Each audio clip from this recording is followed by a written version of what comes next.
Hello, this is Leona Patterson at efluentenglish.com. Punctuation. If you're writing in English, you must use punctuation. But some students tell me they find it really difficult. Here is one way to remember how to use punctuation. Think of them as social personalities. Each little symbol, full stop, comma, hyphen, think of them as your friends.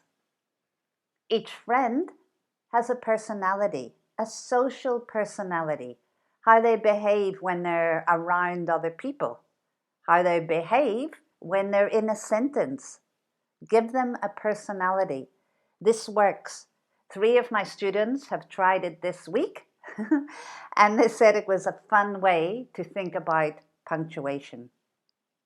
This is something that I found on Pinterest, and you can say the name of the person, Carrie Keppenlinger.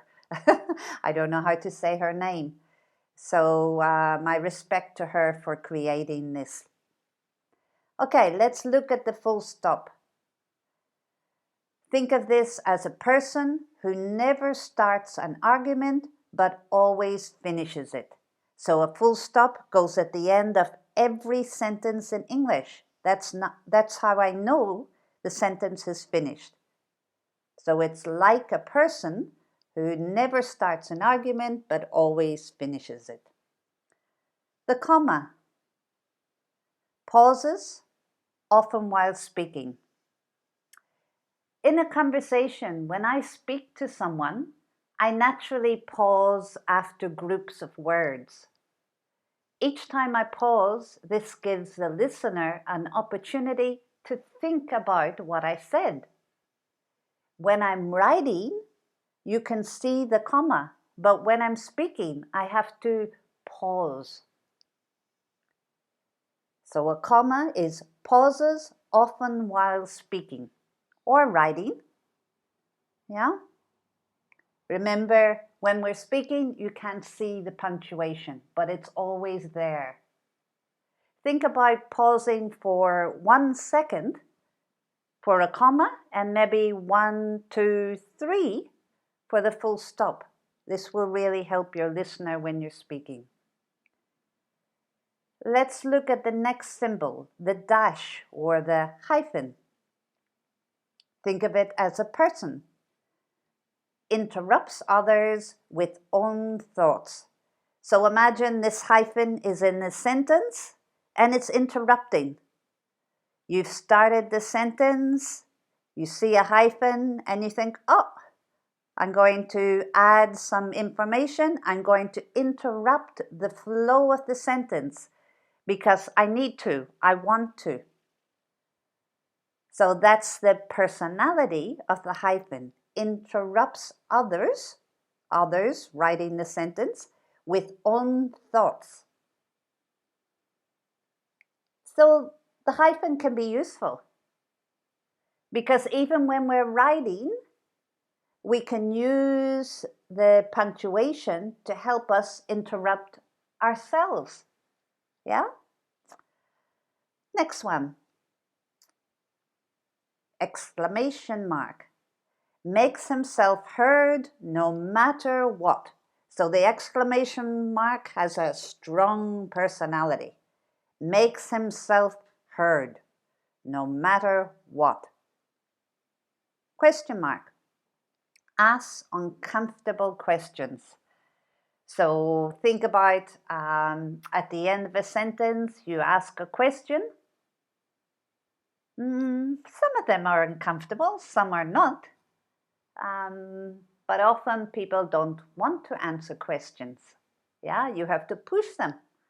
So that's your personality. You push people, you make them answer questions that may be uncomfortable. Then we have the semicolon. So it's a dot and a comma together.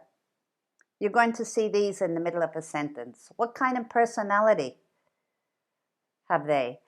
loves bringing similar people together. Semicolons are very useful.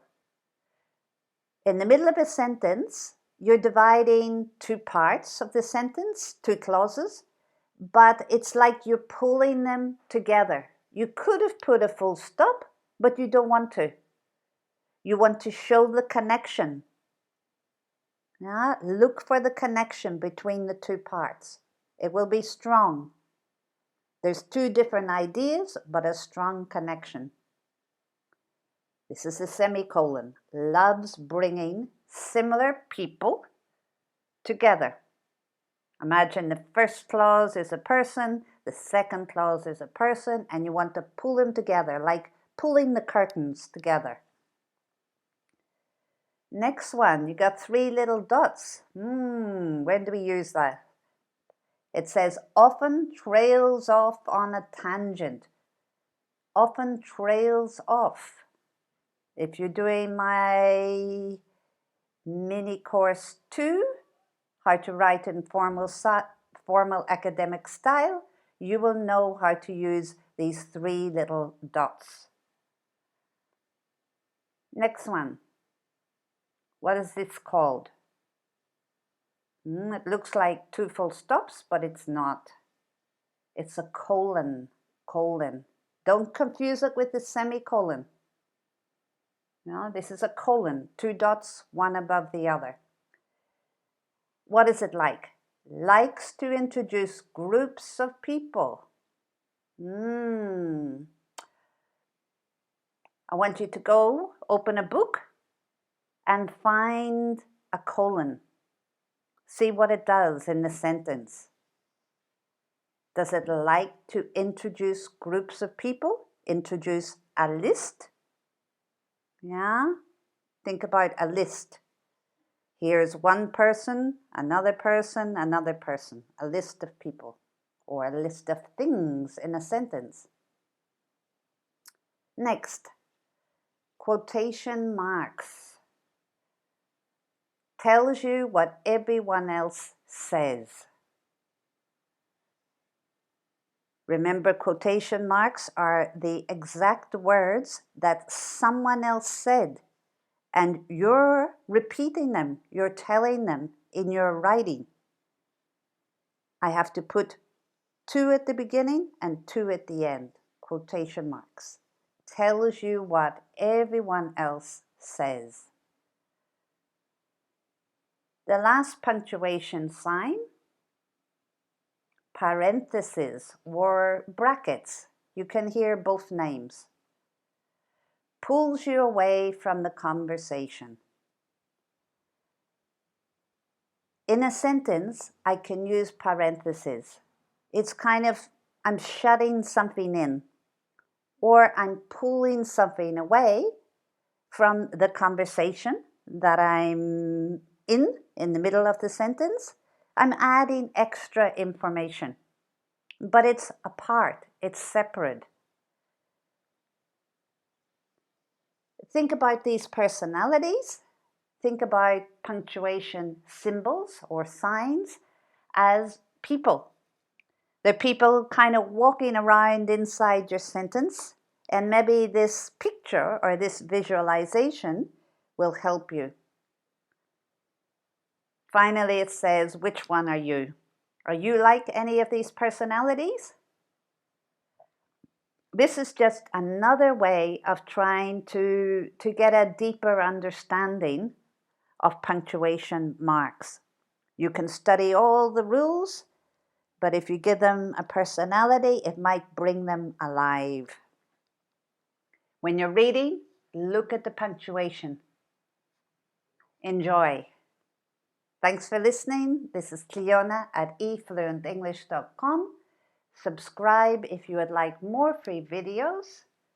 Sign up to my website for lots of free tips, videos, and special deals on my e-course video packs for IELTS and advanced English learners. See you next time. Bye-bye.